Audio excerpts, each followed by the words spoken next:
back to the GSMC Baseball Podcast, brought to you by the GSMC Sports Network. I'm your host, Sam Menzie, and we have a guest here for you today. First topic we'll be going over is Elly De La Cruz's season for the Cincinnati Reds. Really a breakout season and how well he's done this year, plus the impact on the Reds, all that kind of stuff. After that, we'll be going over the Nationals preparing to sell at the trade deadline, the Dodgers and Phillies upcoming series, the Cy Young leaderboard, and then also what teams have the most to prove before the All-Star break. Now, before we do get into that, I'd like to ask you to please like and follow the show. We do get a number of questions from viewers, so to ensure that your question does get read in the air, please use the link at gsmcpodcast.net. Really does help the show, and it really does mean a lot, so thank you so much for that. And let's get into the show for today. All right, so I just want to say before we get into the show, I am a little bit under the weather, so if you do hear my voice being a little, a little weirder than usual, or me sniffling, sometimes I do apologize. It's just what happens, these times of year. So, yeah, going on to our first segment, we'll be talking about Elly De La Cruz of the Cincinnati Reds, so let's get into it.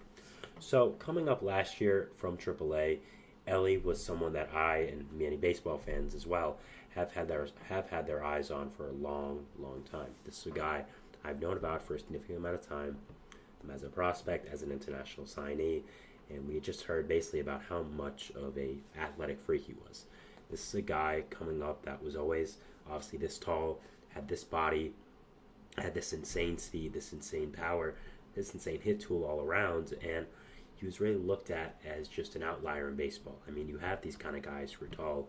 Of course, you obviously have Aaron Judge, who's the main example. You also have Sean Jelly from the San Francisco Giants as a 6'9" pitcher.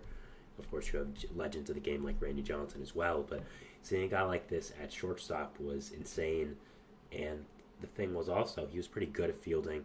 He could, again, and he had a lot of talent as well. So he was really kind of a mutant and just someone that really defied logic with how talented he was for his height and just the way he played shortstop. So he was someone that was always very interesting to baseball fans, was someone that always was a high priority to Reds fans, making sure that his career would live up to his full potential. And now coming up, I mean, man, has he been fantastic. Again, this is a guy that Reds fans have looked at for a little while, especially in those darker times in 2021, 2020, 2022. Sorry about that. As a guy who could really, not save the franchise, quote unquote, but give them a glimmer of hope. You had all these big free agent signings, all these big trades, guys like Nick Castellanos left in free agency. And after that, you were really into a deep rebuild, trading a lot of your guys, again, letting them walk. And you had a guy like Elly De La Cruz being able to go through that farm system, be able to just come up and seeing him as, again, like a glimmer of hope for this franchise. And now that he's finally up playing this well, I'd say Reds fans are pretty happy. And I just did want to go over his season, the impact of the Reds franchise, and just him overall. So, yeah, let me get into it. So, coming up last year, he definitely did show some prowess. I mean, he did have 2 WAR. He only played, he played in just under 100 games. So 2 WAR is pretty nice for that, especially for a rookie. But, the hitting wasn't great. I mean, he had an 84 weighted runs created plus, which is not great. Also, his WOBA and his expected WOBA were practically the exact same, so it wasn't exactly like he was getting insanely unlucky or something. So you look at that. I mean, also, he had 144 strikeouts in 98 games, which is bad. But at the same time, all young players are going to struggle with strikeouts. I mean, really, unless you're Juan Soto, all young players, when coming up, are going to struggle with strikeouts. That's just one of the parts of becoming a big leaguer from the minor leagues. So I didn't really see too much of that. But the walk percentage was kind of low at only 8%. And also, the ISO was kind of low for someone like him, under 2. So, that was also, something. But when you looked at him, you saw a very raw player, a player that had a lot of talent, no doubt, was very athletic, was, again, an insane athlete, but just someone that was very raw and, you were hoping that those abilities would come out of him and he would finally break out. And man, has he done that this year. I mean, he's been absolutely fantastic so far for this Reds team. His weighted runs created plus now is at a 124, which obviously is a significant jump from last year, 40 points. Now, again, if you don't know what weighted runs created plus is, it's the stat I use for hitting. It's advanced, but it's advanced, quote unquote, but not really. I mean, it's pretty simple. It's just, 100 is average, so if you're above 100, you're whatever percent above average. So in this case, De La Cruz would be 24% above average, and it just factors in a lot of different things like ballpark and stuff like that. So I've always used it and I really enjoy it. So that is the stat I use. But yeah, obviously Cruz has been a great hitter in that case as well.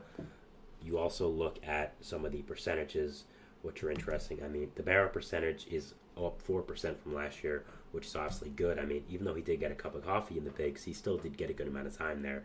So it's not exactly like we're taking these stats with a grain of salt. No, I still think there's something, we can still take something away from them. So I think that it's fair enough to do that. Ground ball percentage is also down 5%, which is a big deal.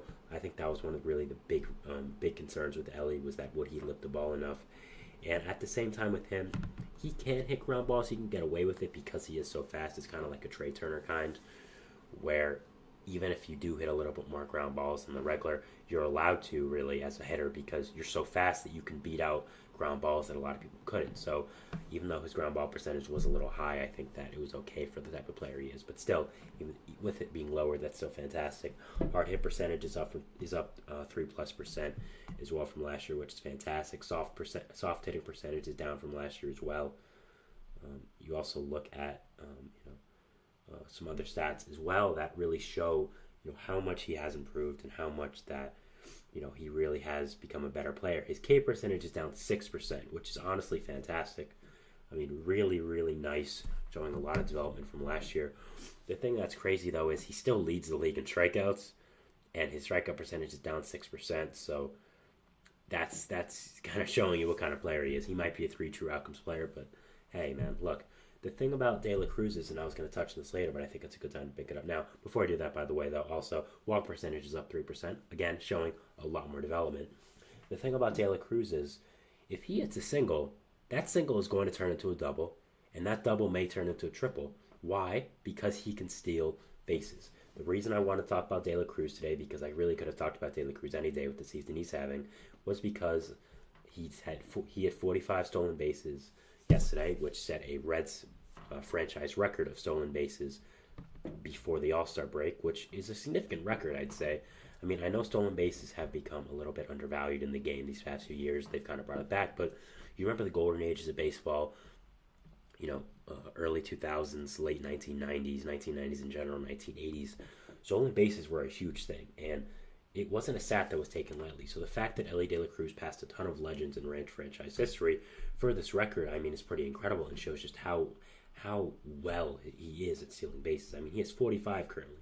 He has a very good chance of hitting 50 before the All-Star break, maybe even 60 before the trade deadline, which would be insane. I wouldn't be surprised if De La Cruz gets 100 stolen bases at the end of the year. Now, they could potentially shut him down at the end of the year with stolen bases just so he doesn't get hurt, because I don't really think they'll be competing this year for a multitude of reasons, mainly injuries. Talked about it many times in my show, but other than that, you don't really want to be having him stealing bases if you're really not into it. It's really not worth anything to potentially get a long-term injury for him. So, but I mean, again, you look at this guy right now, you look at some of the players he's up against with that stolen base record. I mean, the first one for me that comes to mind is another great Reds middle infielder, Barry Larkin.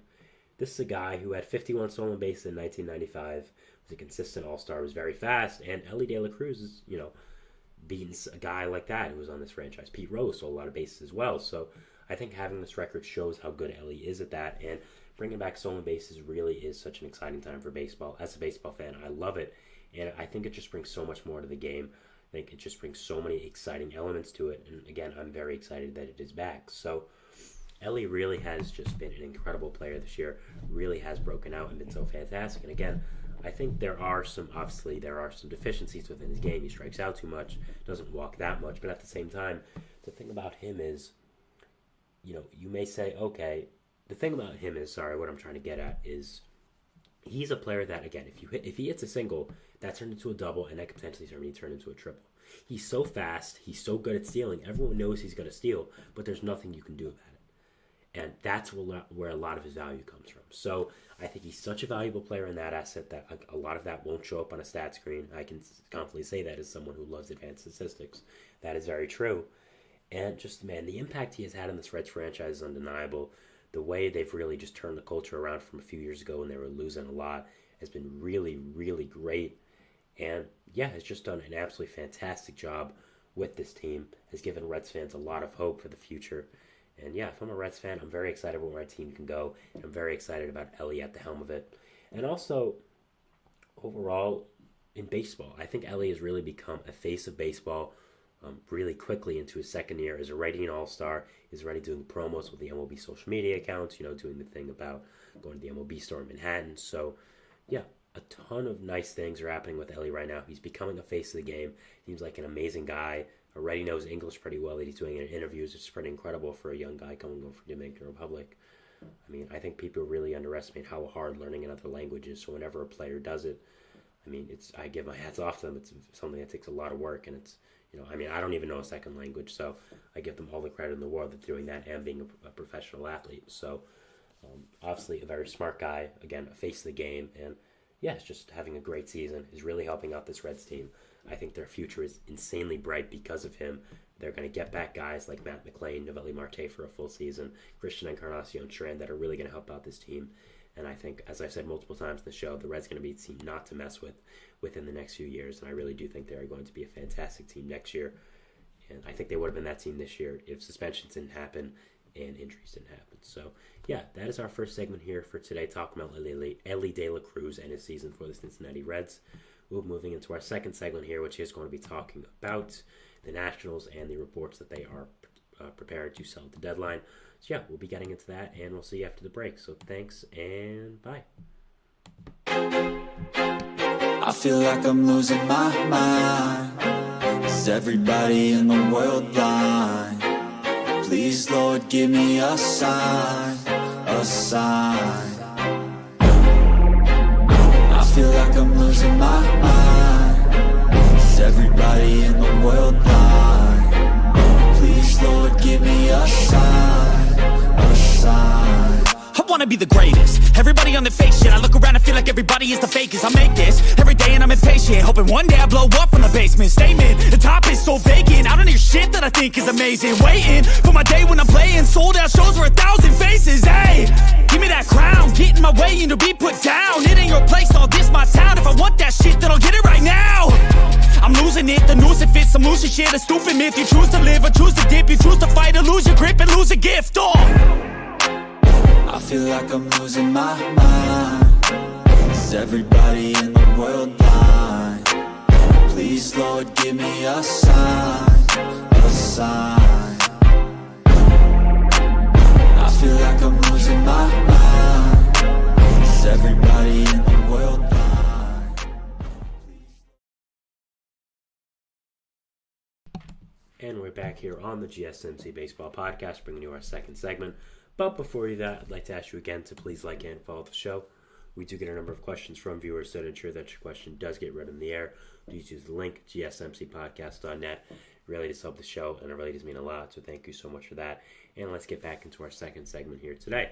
All right, so our second segment is going to be about the Washington Nationals and them preparing to sell at the deadline. There was a report that came out today just talking about this and just going over what their plans are at the trade deadline, so let's get into it.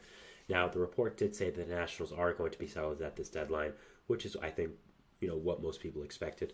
There were some people who were potentially saying they could be buyers. They should be buyers because of where they are in the standings. A lot of that young talent coming up, but obviously the Nationals have decided, and if reports are true, which I assume they are, it comes from a reliable source, that they are going to be preparing to sell at the deadline. Now, I think the first question we have to ask is with this Nationals team, just as baseball fans, do we think this is a good move? Do we think that this is the correct move? And do we agree with it? Now, I'll just say, in my opinion, I think, yes, this is a good move. I've talked many times on the show, even as a Mets fan, as someone who, is not too fond of the Nationals because they're my rival, that I think they have a fantastic future. I think they have so many great young players on this team coming up through this minor leagues that their future is absolutely fantastic, and I'm going to be scared of them next year. But the key word I say there is next, because next year, not this year. This year, I think they're just 1 year away. I think next year, once everyone is fully developed, once everyone is there, they're going to be absolutely nasty. You're going to have a rotation core of guys like Jake Irvin, Mitchell Parker there. You're going to have Patrick Corbin's money off the books, so you can potentially add another big-time starter or a big-time player in general. You have Mitchell Parker, Jake Irvin there. You have Josiah Gray, Mackenzie Gore, those two guys as well. I'm sure I'm forgetting one other person as well. You can, again, sign a starting pitcher. You can trade one of those guys for a bat. And then in the lineup, you're going to have guys on this team like Keeper Ruiz, C.J. Abrams, James Wood, Dylan Cruz, Robert Hassel. There's a lot of talent on this Nationals team. They're going to have money open up. They've proven to spend it in the past as well. I mean, you saw that huge contract they gave to Max Scherzer, one of their first years of existence, of course, even though that was a few years ago. The same regime is really involved as well. They gave a huge contract to Patrick Corbin, huge extension to Steven Strasburg. They gave an extension to Keeper Ruiz when he was just coming up after they acquired him in that trade. So they obviously are not afraid to throw around money. I would argue they're a big market team.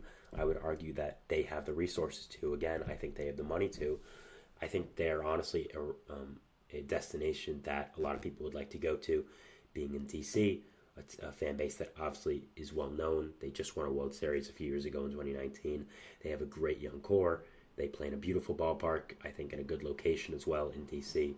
So I think that really this is a place that a lot of people would like to go to, and I think they have a really good future. But I just think this year they're 1 year off, and that they need to kind of let everyone breathe and just let everyone develop more. So I think when we say, when we say they're selling and we said they should sell, we have to ask, okay, who are they going to sell? It's easy to say they can sell, but do they have people that are available to sell and people that are, guys that people would want? Now, there definitely is. Now, first off, we'll go through two kinds of player. The 1 year rental kind of player and then more of a controllable type player. So first off, the 1 year rentals, guys that I would say are locks to go. There's two guys to me. First of all, Dylan Floro and Joey Gallo.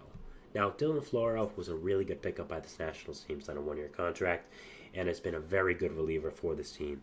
Has been very, very solid. Two ERA over a good amount of innings for this team. I think we'll get a solid prospect back in any package. Is a very good middle relief arm.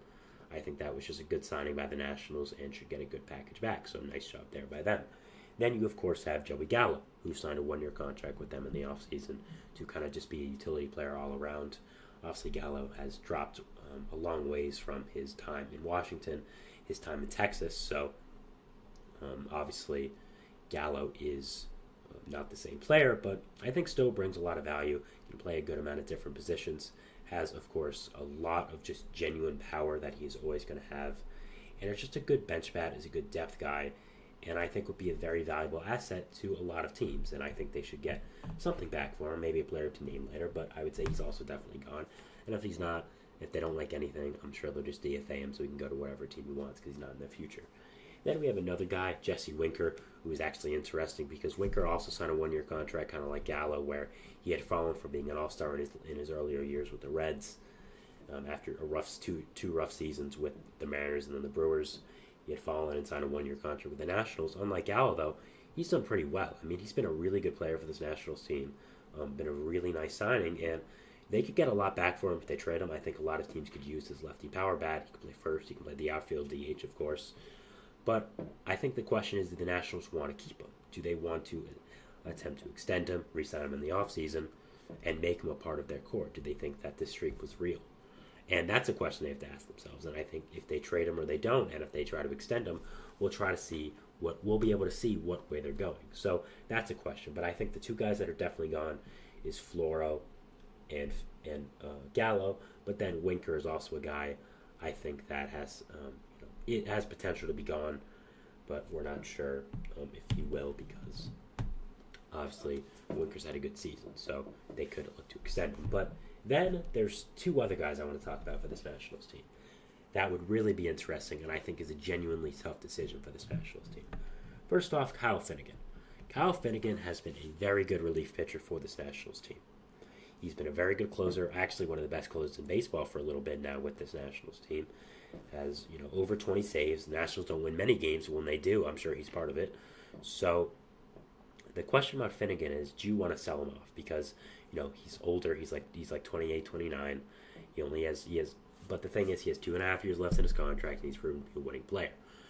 So the question the Nationals have to ask themselves now is, do we look at him as a part of our long-term core, and is keeping him better than getting whatever prospect we can get back? And that's going to be interesting to me to see. So I think that's really one question the Nationals have to answer if they are going to be selling at this deadline. And I think whatever they do with Finnegan, whatever decision is made, that is really going to tell me a lot about what they're going to do.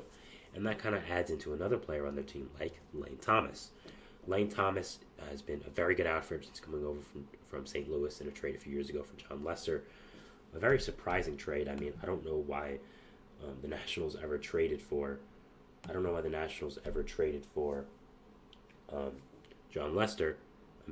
I don't know why the Nationals ever signed John Lester. Sorry, but they did, and that was strange. So they at least got a good prospect back for him. I don't know exactly why. The Cardinals ever traded for him, and I don't know exactly why they gave an actual good player in Lane Thomas for him, but they did. So, whatever, I guess. But yeah, he's been a very good player for this Nationals team since coming over, and it's just been a very solid bat for them. And the question now is, do you look at him as a part of your long-term core? Do you look at him as a guy that is going to be a genuine piece to your team? And if you do, is he going to be a bigger part of that than getting a prospect back? Is he going to be more valuable on your team than a prospect? So that will be interesting to me. Will be interesting to see, in my opinion, as well. So I am actually, very interested to see what the decision is about Lane Thomas, because again, he has 1.5 years left in his contract. He's a little bit older, 27, 28, and the question is, do you want to extend him? Do you want to keep him, make him a part of your core, or do you want to trade him, sell for this year, even though he has a few years left in his contract, and not keep him? Now, personally, I would usually keep a player like this because, I think the Nationals are so close. I really do. I think they're really going to be competitive next year. But the thing about Thomas is, I think the Nationals have a lot of good outfielders. I mean, I've talked about it before, but De La Cruz, Robert Hassel, James Wood. To me, if I'm the Padres, that's my outfield for the next 10, 15 years. And as much as Lane Thomas is a very good player, because he is an outfielder, I don't think he provides value for the future for them. So if I'm them, I'm trading him and I'm getting rid of him. Not getting rid of him sounds like he's trash, but he's good. I would trade him just because of that. I would trade him for a young pitcher, young infielder, something with more control.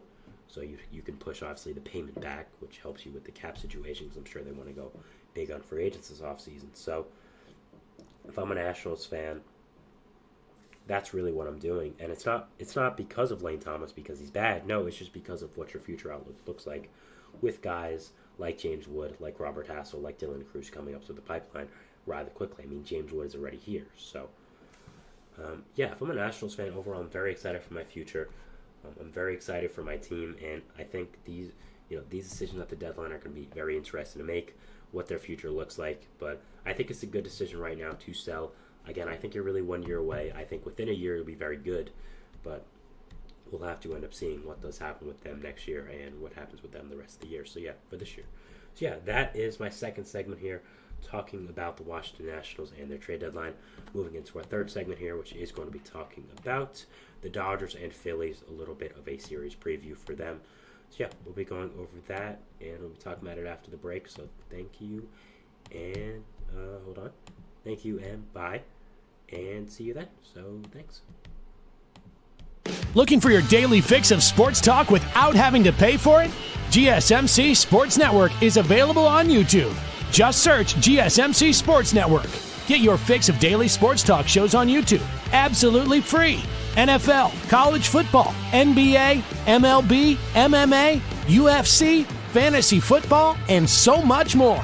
GSMC Sports Network has shows running all day long, with new sports shows starting every 2 hours. Just like on your favorite cable sports channel, except GSMC Sports Network is absolutely free. Just search GSMC Sports Network on YouTube to catch one of your new favorite shows, like the GSMC College Football Podcast, Chip Shot Football Podcast, Hoops and Heels Women's Sports Podcast, GSMC Basketball Podcast, and so many more. Check it out for yourself. GSMC Sports Network, now available on YouTube absolutely free.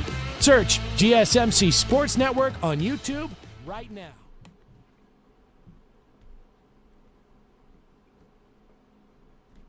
And we're back here on the GSMC Baseball Podcast, bringing you our third segment, which is going to be talking about the Dodgers and the Phillies and their upcoming series. So just talking about that and previewing it, so let's get into it. So obviously, Dodgers and the Phillies, the two teams I've had at the top of my power rankings for the past few weeks. So not top in the league, but both have been top 5 and both have been the top NL teams. And I would say most people agree with that. I don't really know at this point how anyone can say the Dodgers and Phillies aren't the two top NL teams, have been for a little while, really since the Braves have kind of skidded and dealt with all those injuries. I think the Phillies and Dodgers really have become the top two. And they are playing now in a series. They are playing each other They are playing each other starting tonight. So I did just want to talk about the series and just go over, who has the advantage, what's going on with them, what these two teams look like for the future and the rest of this year, and just going over it in general. So very interested. So let's get into it. Obviously, it is going to be in Philly. It is starting tonight at 6:40. Great time for baseball, by the way. Getting off topic a tiny bit. 6:40 is the perfect time for baseball. I mean, really, it is. I don't understand why more teams don't do 6:40, but it is whatever.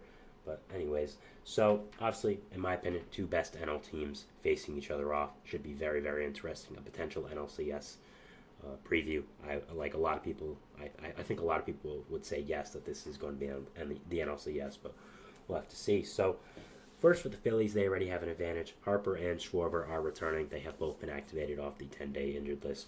Is it a coincidence that they've both been activated off the 10-day injured list right before they're about to play the Dodgers? I don't really think so.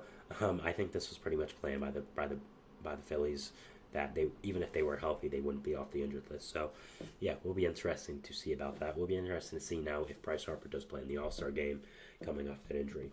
But yeah, obviously a nice boost there for this Phillies team, getting both Harper and Schwarber back.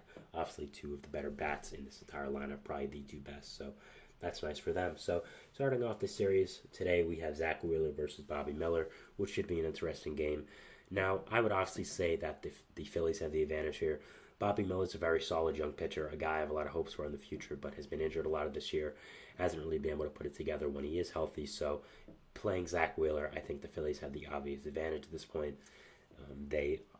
I think they are clearly the team that has the pitching advantage for this one. So I would say they have the advantage there for the first game. Then after that, you have Gavin Stone versus Christopher Sanchez, which I would say honestly is pretty even. I've given a lot of credit to Christopher Sanchez, how well he's breaking out this year with this Phillies team and how well he's done. But Gavin Stone is not someone that I think has been given enough credit and has been someone that really has gotten a lot of press for how well he's done this year. The Dodgers have so many top prospects, have so many top players, that a guy like Gavin Stone is really going to fall under the radar. But without him, I think this rotation would have crumbled a long time ago. Has really become a great middle-of-the-rotation starter when you've had guys like Clayton Kershaw, Yoshinobu Yamamoto go down for a significant amount of time, and Stone has filled in very well.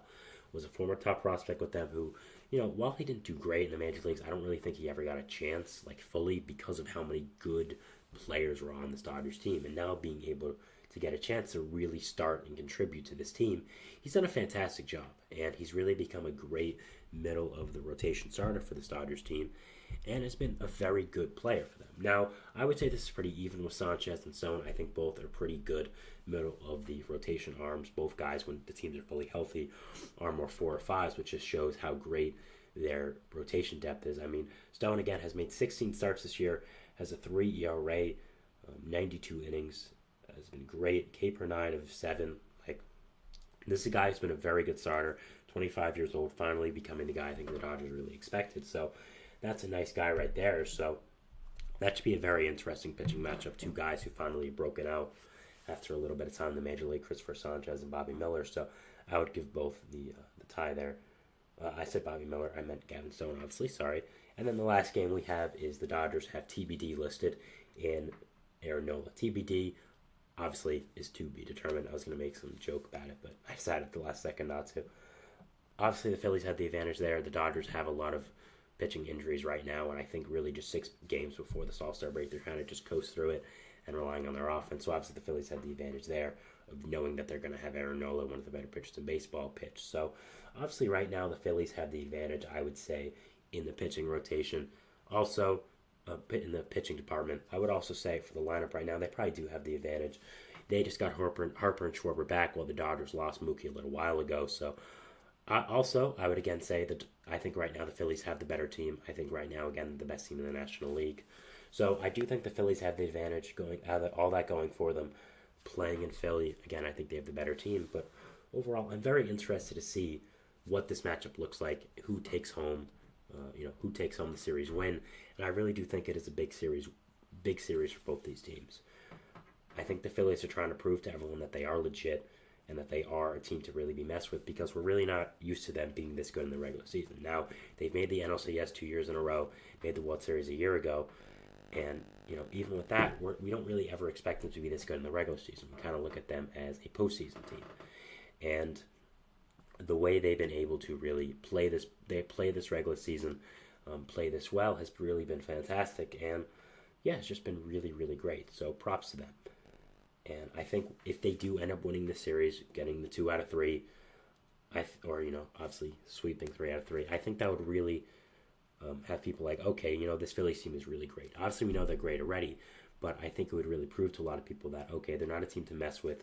They are very good, and they deserve to be up here and where everyone has them, all the rankings and all that. So it's a big test for this Phillies team, and yeah, I'm just really interested to see where the series goes. So looking at both these teams now, really going into the All-Star break and the trade deadline.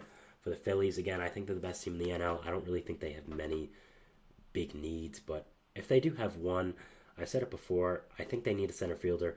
They really banked on Johan Rojas becoming the guy in center field for the foreseeable future after a really good season last year out of nowhere. But he did not come through this year again with as good of a season, so he is in AAA now. So I think really the Phillies need a center fielder out there. Honestly, I think they need a long-term solution. You could just say, get a corner outfielder, move Brandon Marsh to there. No, I disagree. I think the Phillies need good outfield defense. They didn't have it for a long time, and I think it really cost them. When you could have Nick Castellanos or Kyle Schwarber playing a corner outfield spot, I think you need to have the 2 other guys in your outfield be very good to make up for that. So I don't really think you should get a trashy corner outfielder who can hit well. Maybe a guy like Brent Rooker, as much as he's been connected to them, I don't really think he's a fit because I think they need a center fielder more. I think you should be able to get a good center fielder who can field well, obviously hit well as well, just be a good all-around player. Keep Brandon Marsh in right field, and then have both those guys be really good fielders there, and kind of make up for the lackluster defense Schwarber and Castellanos are going to bring in the corner spots. So I think there's been a few players that have been mentioned. First of all, Jazz Chisholm, who I mentioned yesterday. I think Chisholm is a really, really great fit for this Phillies team.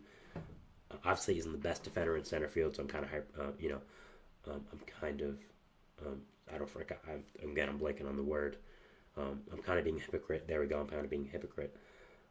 But at the same time, I think Chisholm is still learning the center field position. I mean, moved there from the infield in his professional career rather recently, so I think he has the potential to become a good fielding center fielder. Has great instincts out there, being a second baseman and shortstop. Has great speed, and is good with the glove as well. I think really just needs to know how to play balls better. So I think Chisholm would be a good add to this Phillies team.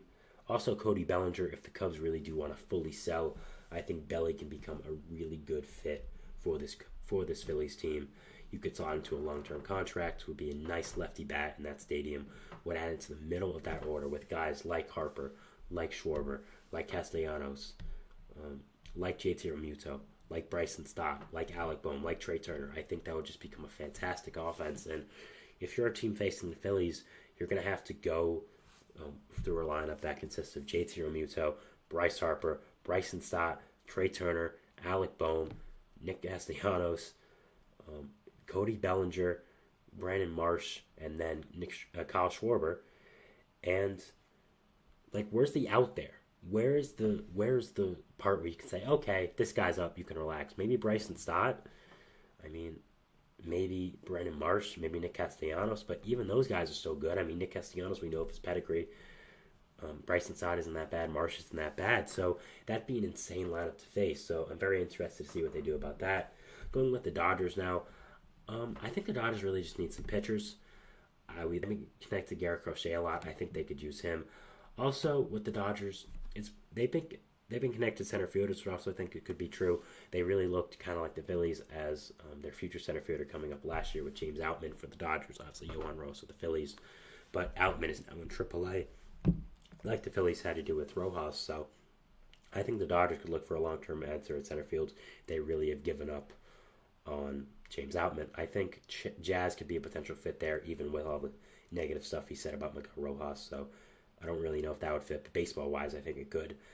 I think Garrett Crochet and Luis Robert, kind of a mega deal for the Dodgers, would be great, and honestly, I think it makes a lot of sense. Robert is also someone that, of course, fits this Phillies team, but I don't really know if they have the prospects to get him. So Robert is someone I think both teams should be going after. I think both really have the same needs, which is a center fielder. I think the Dodgers need a pitcher, which the Phillies don't. So that's different. But yeah, both need a center fielder. I think the Dodgers need a pitcher. So yeah, be very interested to watch this series overall. Be very interested to watch what these two teams do at the deadline. And yeah, just very excited to see what is going to happen. So yeah, going into our fourth segment now, which is going to be talking about, let's get it up here, the Cy Young leaderboard, and just going over the guys on there and just talking about them. So yeah, we'll be going over that, and we'll see you after the break. So thanks, and bye.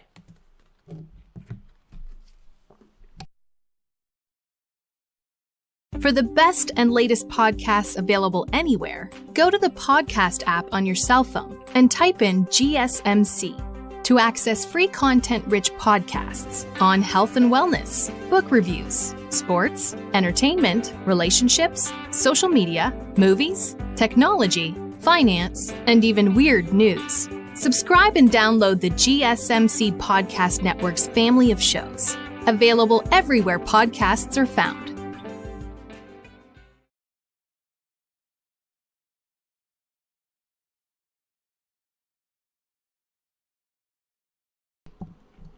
And we're back here on the GSMC Baseball Podcast, bringing you our fourth segment, which is going to be talking about the Cy Young leaderboard and just some Cy Young rankings right now for the MLB. So let's get into it. They did post an article today talking about it and just going over them. So let's get into it. Just wanted to get my thoughts on it. So yeah, we'll be starting off with the NL first and just going over these guys and just giving my thoughts on each candidate, what I think their ranking should be, and yeah, just overall, some snubs, all that kind of stuff. So yeah, let's get into it. So, first off, for NL, we have at number 1 from the Atlanta Braves, Chris Sale. I mean, what is there to say about the Braves that really just hasn't been said? The Braves can do anything, man. I mean, they acquire 97-year-old Chris Sale from the Red Sox, who has been not good for 2 to 3 straight years, who got hurt riding a bicycle last year and is out for the season, and make him the Cy Young favorite. What do they know that we don't know? What data do they have that the public doesn't have, that other teams don't have? They make these kind of moves. I mean, it's truly incredible the way that Sale has bounced back with this Braves team, how so many middling veterans bounce back with this team. I mean, just look at Jesse Chavez and his career arc if you want to look at something that's crazy with the Braves. So, yeah, I think that Chris Sale, honestly, he deserves to be at the top with how fantastic he's been for this Braves team. Really has carried this rotation on his back with 2 other guys who I will talk about after as well, after Spencer Strider did go down. So just how fantastic he's been. Props to him, man, for revitalizing his career, going to this Atlanta team, saying yes to the trade there, which I don't think a lot of people would have done. As much as you weren't doing great in Boston, you were comfortable there. You had lived there for a good amount of years, I'm sure. You had gotten comfortable there. So the fact that he was ready for a new opportunity, was ready to move on from Boston, go to this Braves team, which is going to have significantly more pressure on him to win. Good for him, and the way he's pitching, man, congrats. And yeah, I just think it's absolutely crazy, and just good for him with how well he's doing. So, yeah, props to him. And I honestly, again, I think he deserves to be number 1 right now. After that, we have second from, again, the NL East, Zach Wheeler. Now, Wheeler has been absolutely fantastic this year, again, with this Philadelphia Phillies team. Has been one of the biggest reasons why this Phillies team has been so good, because of their rotation. I mean, you're seeing not only Wheeler here, but of course Ranger Suarez below him as well, both Phillies players. So I think both deserve to be here. I think both should be on this list. Not sure exactly about the order, but I think honestly both should be here. Wheeler has been fantastic. Suarez has been fantastic. I think both are obviously guys who should be on this list, and yeah, they've been fantastic, and I see nothing wrong here. Suarez really was the favorite for a little while, but kind of came back down to earth a little bit. Had a rough start against Detroit, had a rough start against Miami, so kind of put him back down a little bit. I mean, still has been absolutely fantastic, still has had insane stats, but yeah, I think both players definitely deserve to be here, 2 and 3. 4, we have the first non-NL East pitcher from the Los Angeles Dodgers, Tyler Glasnow. Glasnow has been absolutely fantastic this year with the Dodgers, coming back home to LA after getting traded from Tampa. He has been what the Dodgers have needed. A lot of the players in this Dodgers team, this Dodgers rotation specifically, have been hurt on and off the injured list all year, but not Glasnow. Glasnow's reputation to coming to LA was when he's on the field, he's a top 5 pitcher in the game. But that's a big but. And that's a big when. because he's not a lot on the field. He gets hurt a lot. He had Tommy John.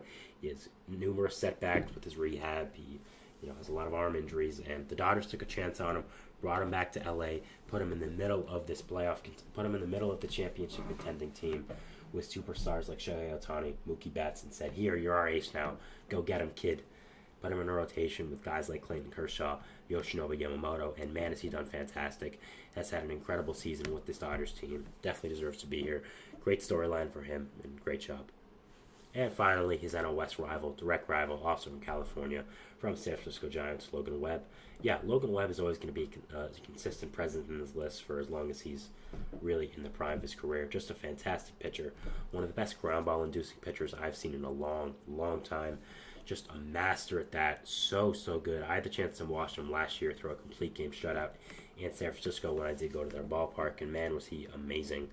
Just so fun to watch, honestly. Just the way that he throws those sinkers, the way that the ball moves out of his hand. Just an absolutely amazing pitcher. And yeah, definitely deserves to be here. Now, there are some guys I think maybe should have been on this list. I mean, Reynaldo Lopez and Max Fried, I think both should get maybe a little bit of credit for and maybe should have been on here.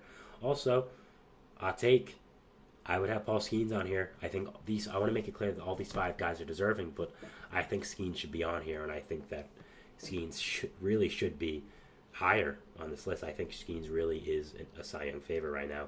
Sonny Gray also had a great year, so props to him. Shota Managa, even though he's cooled off a little bit, still having a great year. Dylan Cease, great year.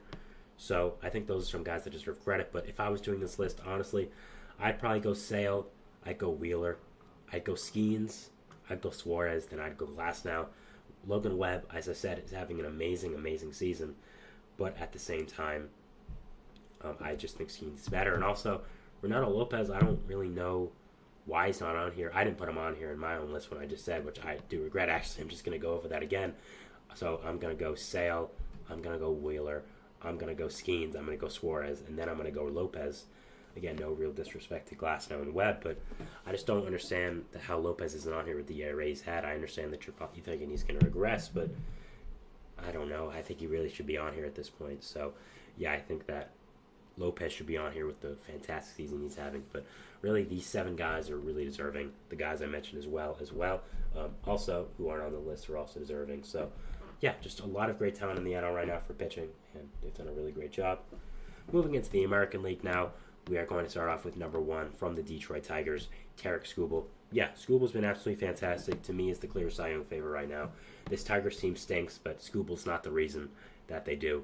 I mean, he's been absolutely fantastic, been so good, and yeah, I really don't see a problem with this whatsoever. Has been an amazing pitcher for them. Has really become the ace-like presence that I and a lot of people thought. Again, I will say it a million times because I love being right. I think a lot of people do. I had him picked as my Cy Young winner for the American League. I've been right so far, and yeah, I need the Tigers team to be good because I need to see Skubal in the playoffs. I mean, man, is this guy incredible. His changeup is one of the best pitches I've seen in a long time. He's been just so incredible this year with this Tigers team, and yeah, definitely deserves to be on this list and definitely deserves to be number 1. Number 2 from the Baltimore Orioles, Corbin Burnes. Yeah, Burnes has been absolutely fantastic this year. I think really Skubal and Burnes are the clear 1-2 of the Cy Young rankings. I think after that you can really put a few guys. But I think Burnes, he's been everything that Orioles have wanted and more since coming to this team. His presence has been much more important now because of all the injuries they faced. Guys like Dean Kramer, Tyler Wells, Kyle Bradish, more importantly, going down.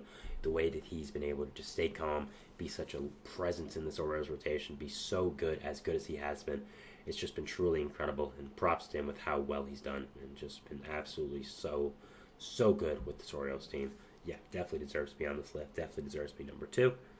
Seth Lugo, number 3 from the Kansas City Royals, new All-Star. Congrats to him.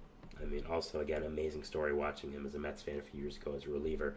Did not think he would be an All-Star, but good for him, especially as a starter. And, yeah, honestly, he deserves to be on the Cy Young list as well. I think he's been so amazing with this Royals team. I mean, oh my goodness, he's been so fantastic. I mean, man, there's a lot of words I want to say about how good he's been, but I can't because we're a family-friendly show. But, yeah, just so good and so fantastic with how he's done with this Royals team. Really has been one of the big reasons why this Royals team has been so good this year. really has exceeded expectations. And man, has Lugo been so good.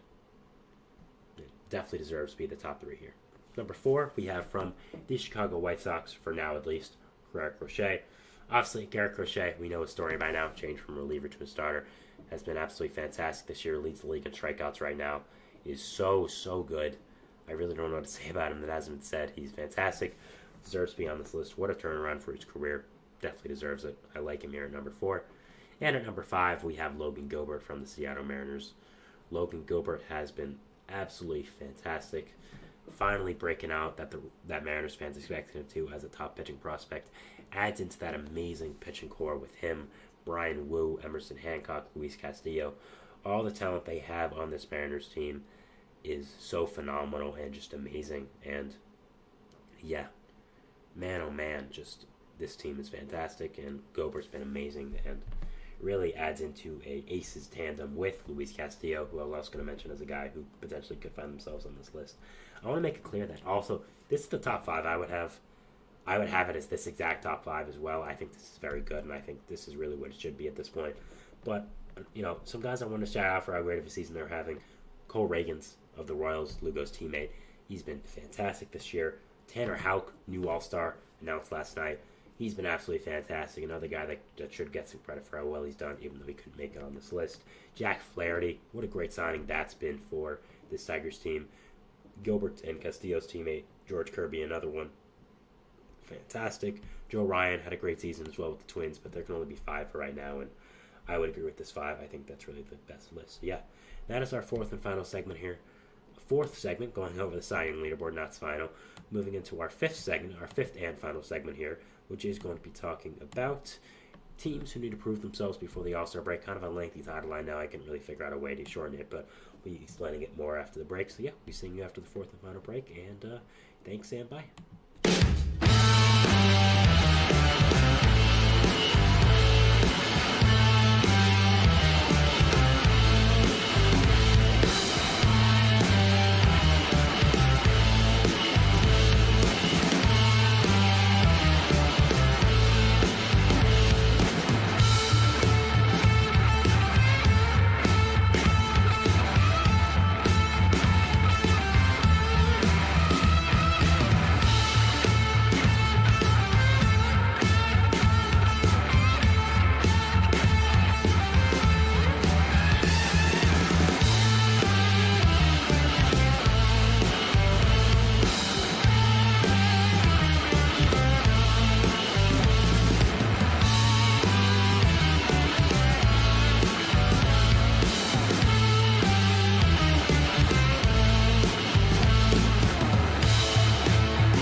And we're back here on the GSMC Baseball Podcast, bringing you our 5th and final segment, which is going to be talking about some teams that need to prove themselves before the All-Star break, and just we're talking about that and what that merely means. But before we do that, I'd like to go over some news I just saw on social media, just scrolling here over this break.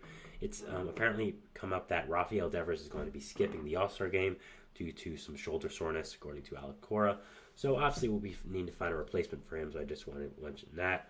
I'm assuming it will be Jordan Westerberg of the Baltimore Orioles, who was a little bit of a snub last time for the All-Star. So I'm sure he'll get his chance. So another Oriole to the game. But yeah, obviously just want to talk about Rafael Devers. I saw he was just, and it was announced that he would skip the All-Star game. So did want to talk about that. But yeah, going over our final segment here, I did want to talk about 5 teams that I think have the most to prove before the All-Star break.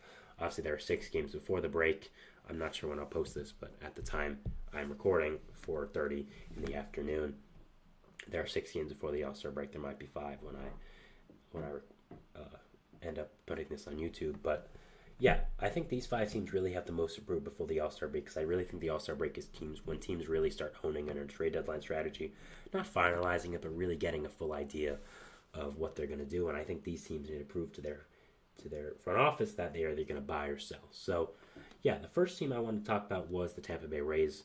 the Rays have been up and down all year, have dealt with injuries for a good amount of time now. I mean, they had injuries really going into the preseason as well that have really dug into this team. So I think with this Rays team, they definitely have a lot to prove because, again, I think they're just very mediocre. They've had a lot of players really underperform. I think Aaron Savali was a big piece of that, and he just got shipped off after coming over in a blockbuster trade last deadline. So that obviously showed the Rays are not afraid to get rid of players they were wrong about. And, you look at a player like Rainier Rosarena, who has really been underwhelming this year, and just kind of this, how that relates to this team. I think they really have not done as great, and I think they really do have to prove themselves to their front office, to Eric Neander, that they should buy, that they are willing, that they are a competitive team, and they are going to add reinforcement at the deadline rather than trade away some of their guys like maybe a Zach Littell or a Zach Eflin. Now I think they could do a mixture of both, but I think they really have to do well against these next two series to end up proving that, okay, we are a contender and you should go in on us. They're playing the Yankees and the Guardians, who are both obviously extremely good teams. Yankees are on a rough streak, obviously, so you'll be able to take advantage of that. Guardians are a fantastic team, so nothing really to say about them. So if they can win 3 out of 6 or 4 out of 6, I really think that would be a positive sign here for this front office, being able to see that your team won 3 or 4 out of 6, not lose more games than you've won against two very good AL teams, maybe even two out of the top 4 best AL teams, I'd say. Being able to win that, I think, will be a really great job for them, and I think that's really what they need to do. So I'll be watching them. The Astros are another team I put them here. Obviously have dealt with a ton of things. I mean, injuries, underperformance. They had to release Jose Abreu 2 years into his year and a half into his huge 3-year contract to be their superstar first baseman. So that's been bad. They had their entire rotation plus more on the injured list. So they've obviously dealt with a lot of adversity this year, but at the same time, they've done really well over these past few weeks.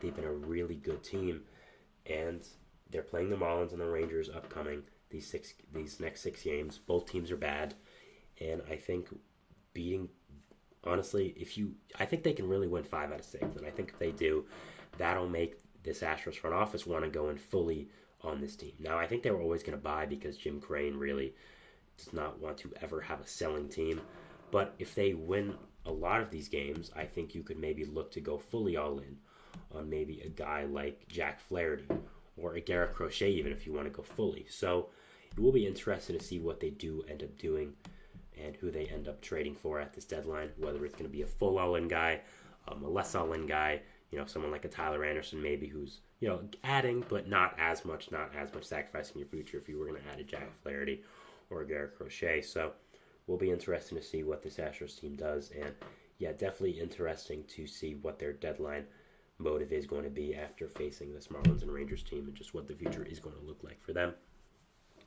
After that, we have the Mets. They are playing the Nationals and the Rockies. They've been up and down. Had that amazing stretch in June. Have not won a series in a while now. Just split with the Nationals, split with the Pirates. So obviously 2 bad teams, but they faced really good pitching over that time. Faced some really good young pitchers, which both these 2 teams have. So yeah, overall, I think that this Mets team is still good. They're playing the Nationals and Rockies upcoming, 2 bad teams, and I think they need to win 5 out of 6 to really prove themselves and prove to be a formidable contender with all these teams in the National League, especially in the wild card that are bunched together. I think the Mets really have to show that they are above everyone, and that they are, that show to David Stearns in that front office, who is trying to build a winner there, that, go all in on us, go add pieces, go get some bullpen arms, if you can beat these 2 bad teams. So yeah, if I'm a Mets fan, that's what I'm hoping for, which I am. I'm hoping that we add. I think we should, and I really think that we have a lot to prove for these next 6 games against the Nationals, Rockies, all at home as well. I really think we need to win 5 out of 6. I really don't think there's an excuse not to. The Giants are a very mediocre team. They don't have great hitting. Their pitching is pretty good, but a lot of it's hurt, and it's going to come back after the deadline.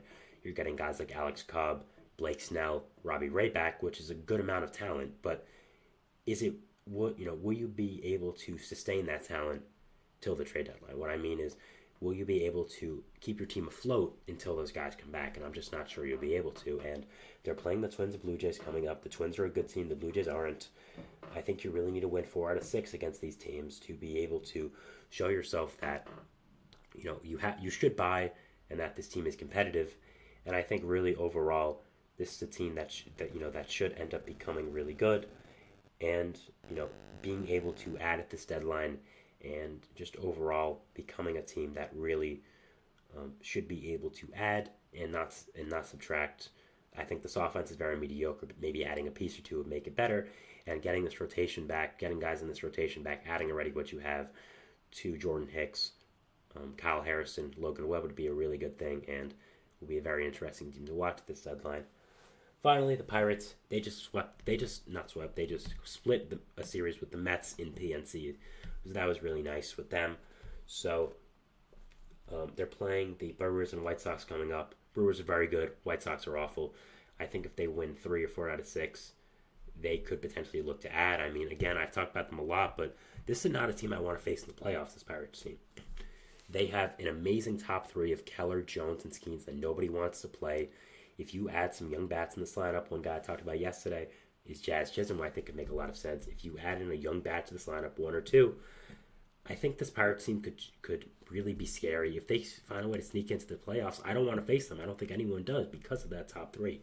So it'll be interesting to see what they do end up doing versus these 2 teams. And, just what is going to happen with them. So, overall, just watching that, and I'm watching these 6 teams, the Rays, Astros, Mets, Giants, Pirates, obviously 5, not 6, sorry, and just what they are going to be able to do at this trade deadline and what is going to happen with them. So, that is it for our show today, guys. I want to thank you so much for watching. Remember to like, subscribe to the notification bell so you get notified when I upload, when all the other great content creators on this channel do. Make sure to follow us on Facebook, Twitter, TikTok, and Instagram for more content and updates. I'm your host, Sam Menzie. I hope you had a great time watching the show today. It's a beautiful day outside. Enjoy it. We'll see what baseball throws at us tomorrow. And thank you guys so much. And bye. See you tomorrow. Mm-hmm. Mm-hmm. Mm-hmm. Let's go. I wake up to a little bit of drool on my pillow, feel like it's gonna be a bad day. Yeah, I'm tired of shit, and the coffee ain't hit yet, damn, ain't that great.